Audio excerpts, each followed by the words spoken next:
Hi guys! Ayan, dumating na yung ating pinabili kay Ate Michelle. Sa mga friend ko dyan sa Japan. Any good ba ng cream na ito? Maka-try lang.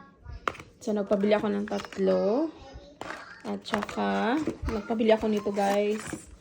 Apparently, this is good. Good review. Ayan. Ate Nelma. Ayan, maganda ba to sis? Pau Wanderer. Maganda ba to? Ayan. Ang product ng Japan. Nakarating na dito sa Oz. At saka ito yung Beauty Soft na pang scrub daw ng singit. Ayan. At ito, nabasa ko yung review for pimples. Ayan. Acne. Ayan. Actually, may acne ako ngayon. Lalagyan ko siya konti. Tsaka ito guys, mask, beauty mask.